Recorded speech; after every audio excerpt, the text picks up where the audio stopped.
হরে কৃষ্ণ। মহাপ্রসাদ চ্যানেলে আপনাদের সবাইকে স্বাগত। আজ আমি বানাবো লাচ্ছা পরোটা। এই লাচ্ছা পরোটা কিন্তু বিভিন্নভাবে বানানো যায়। আজকে আমি তারই কয়েকটা পদ্ধতি আপনাদেরকে দেখাবো, আর তার জন্য ভিডিওটি পুরো দেখার অনুরোধ রইল। সাবস্ক্রাইব করুন আমার ইউটিউব চ্যানেলকে, আর তার সাথে বেল আইকনটি প্রেস করার পর অল নোটিফিকেশানে ক্লিক করুন আমার রান্না সবার প্রথম দেখার জন্য। তাহলে চলুন এবার শুরু করা যাক। লাচ্ছা পরোটা বানানোর জন্য আমি এখানে 1 বাটি পরিমাণ আটা নিয়েছি। এই আটাটাকে আমি প্রথমেই থালার মধ্যে ঢেলে দিচ্ছি। একই পরিমাপের আমি আরও 1 বাটি পরিমাণ ময়দা নিলাম। এই ময়দাটাকেও পাশে ঢেলে দিলাম।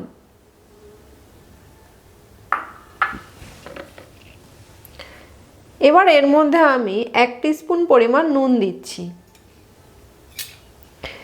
এবার আটা, ময়দা, নুনটাকে আমি প্রথমে খুব ভালো করে চামচ দিয়ে মিশিয়ে নেব। সব কিছুকে মিশিয়ে নেওয়ার পর আমি এর মধ্যে 3 টেবিল চামচ পরিমাণ ঘি দিচ্ছি।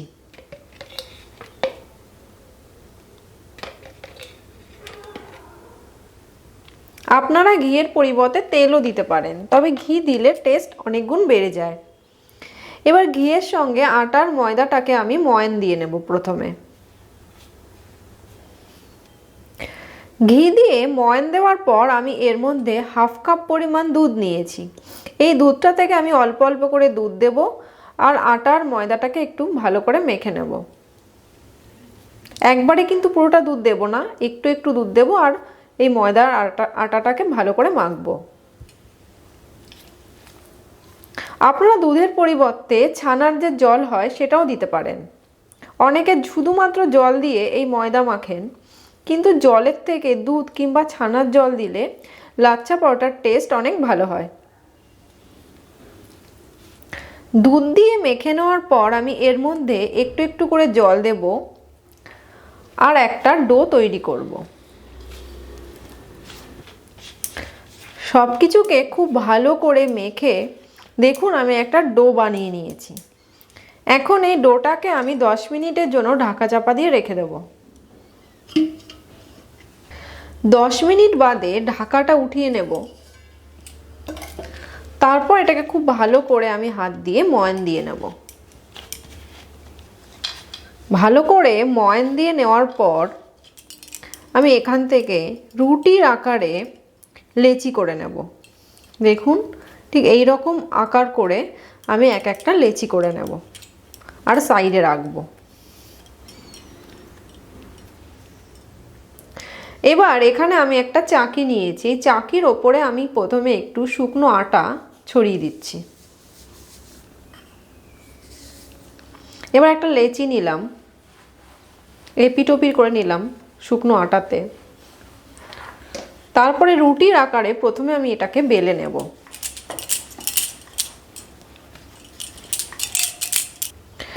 রুটির মতো করে বেলে নেওয়ার পর আমি এর ওপরে একটুখানি ঘি ছড়িয়ে দিচ্ছি।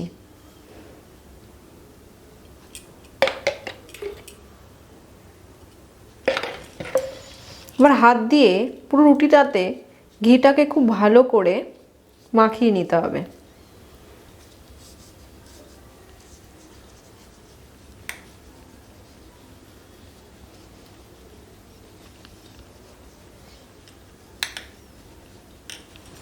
এবার এর ওপরে একটু শুকনো আটা ছড়িয়ে দিচ্ছি।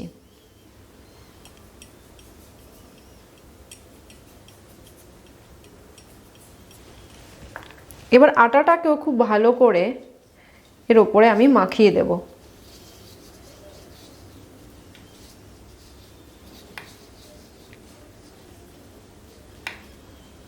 এবার দেখুন এই যে প্রথম রুটির যে কর্নারটা আমি তুললাম, তুলে আমি এইভাবে ফোল্ড করে দিচ্ছি। দেখুন এবার হাত দিয়ে এই জায়গাটা একটু চেপে দেব। একইভাবে আবার এই কোণাটাকে তুলব, তুলে আবার এটাকে আমি ফোল্ড করব। আবার এটাকে হাত দিয়ে দিয়ে চাপতে হবে, আবার একটা ফোল্ড করতে হবে। শেষে এই কোণাটাকে এরকম করে আমি ফোল্ড করে নেব, নিয়ে একটু এরকম হাত দিয়ে এটাকে টানবো আর চেপে দিতে হবে, একটু টেনে নিতে হবে হাত দিয়ে, যতটা সম্ভব লম্বা করা যায়। এবার এটাকে এইভাবে রাখলাম, রেখে এর ওপরটাতে আমি একটু ঘি লাগিয়ে দিচ্ছি।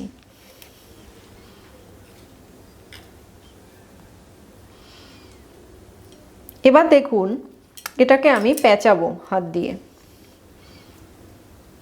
ফোল্ড করছি পেঁচিয়ে পেঁচিয়ে।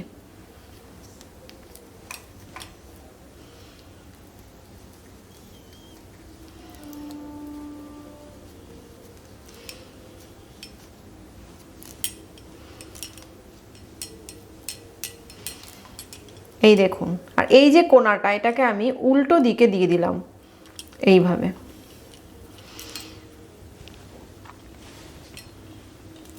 এটাকে আমি বানিয়ে প্রথমে সাইডে রেখে দিচ্ছি। এবার তার পরের স্টাইলটা আমি দেখাচ্ছি। একইভাবে আমি এর ওপরে ঘি লাগিয়ে আটা ছড়িয়ে নিয়েছি।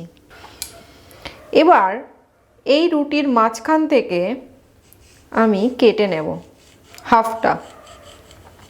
দেখুন আমি হাফটা কেটে নিলাম।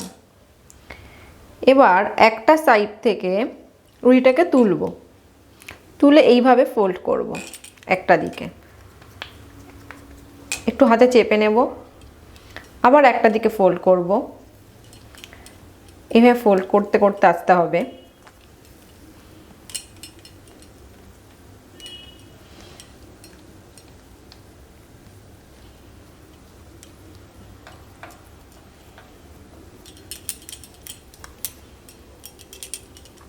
দেখুন এবার আমি এটাকে এইভাবে হাতে ধরে উপরটা আস্তে করে এইভাবে চাপ দেব। এই যে,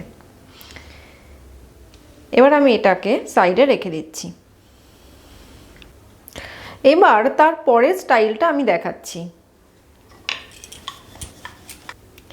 একইভাবে আমি এর ওপরে ঘি লাগিয়ে আটা ছড়িয়ে নিয়েছি। এবার আমি প্রসেসটা দেখাচ্ছি। একটা ছুরি নিয়েছি, নিয়ে কোণা থেকে থেকে আমি কাটবো।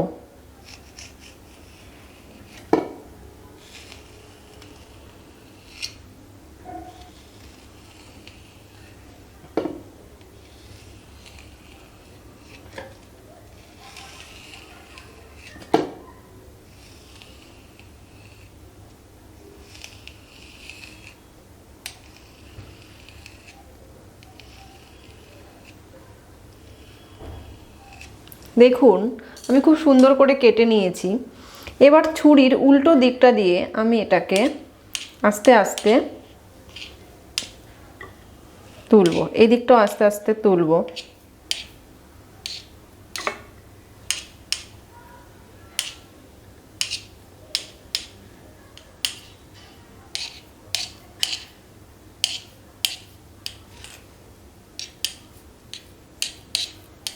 এবার আমি হাত দিয়ে করছি।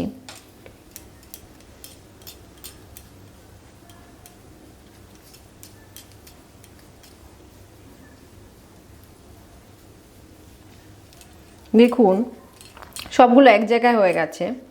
এবার আমি হাত দিয়ে এটাকে টানবো।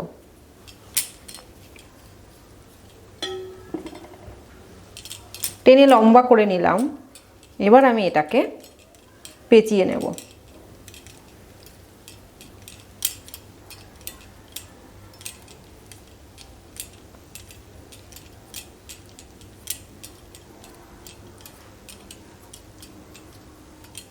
মুখটাকে উল্টো দিকে দিয়ে দিলাম।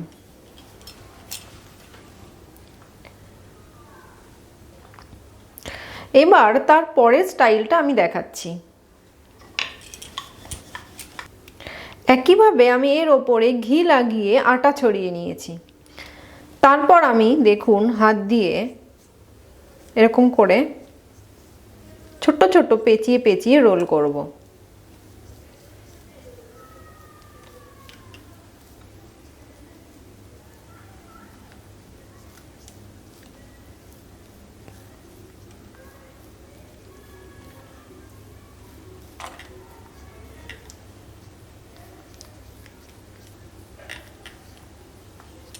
পুরোটা দেখুন রোল করে নিয়েছি। একইভাবে এটাকে টানতে হবে। এবার আমি এটাকে একইভাবে পেঁচাবো।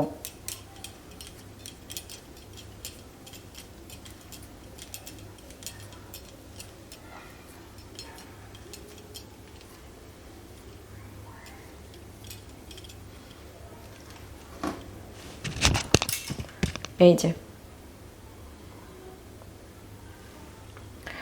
এবার আমি পরোটাগুলোকে বেলে নেব। তার জন্য আমি চাকিতে প্রথমে একটু শুকনো আটা ছড়িয়ে দিচ্ছি এবং এই লেচির ওপরেও একটু শুকনো আটা দিয়ে দিলাম। এবার এটাকে আমি পরোটার আকারে বেলে নেব।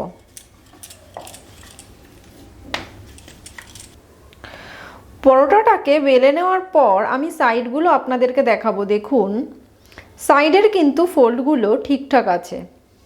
একইভাবে আমি বাকি পরোটাগুলোকেও বেলে নেব।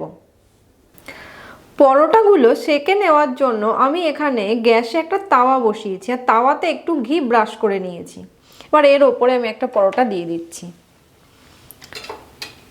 দিয়ে পরোটাটাকে আমি সেঁকে নেব।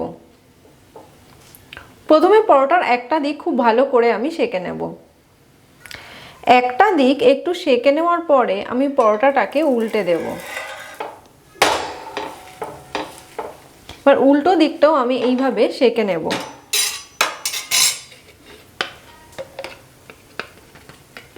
এবার এর ওপরে আমি একটুখানি ঘি ছড়িয়ে দিচ্ছি। আপনারা ঘিয়ের পরিবর্তে তেলও দিতে পারেন। এবার এইভাবে ঘি ছড়িয়ে ছড়িয়ে আমি পরোটাটাকে ভেজে নেব। দেখুন ঘি ছড়িয়ে দেওয়ার ফলে লেয়ারগুলো দেখুন কি সুন্দর করে আলাদা আলাদা হয়ে যাচ্ছে। এই দেখুন। এবার আমি এই পরোটাটাকে নামিয়ে নেব। একইভাবে আমি বাকি পরোটাগুলোকেও সেঁকে নেব। আমি সব লাচ্ছা পরোটাগুলোকে সেঁকে নেওয়ার পর এই ট্রেতে নামিয়ে নিয়েছি। দেখুন আমি এখান থেকে একটা লাচ্ছা পরোটা নিয়ে আপনাদেরকে দেখাবো। দেখুন লেয়ারগুলো দেখুন কি সুন্দর। এই দেখুন, দেখুন লেয়ারগুলো এবং কতটা সফট হয়েছে আমি হাতে নিয়ে দেখাবো। দেখুন এবার বাকি পরোটাগুলোর ওপরে আমি তুলসী পাতা দিয়ে এটা রাধা মাধবকে ভোগ অর্পণ করব। আজকের লাচ্ছা পরোটার রেসিপিটি যদি আপনাদের ভালো লেগে থাকে তাহলে এই ভিডিওটিকে লাইক ও শেয়ার করার জন্য অনুরোধ রইল।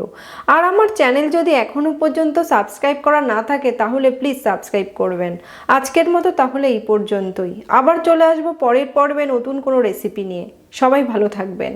হরে কৃষ্ণ।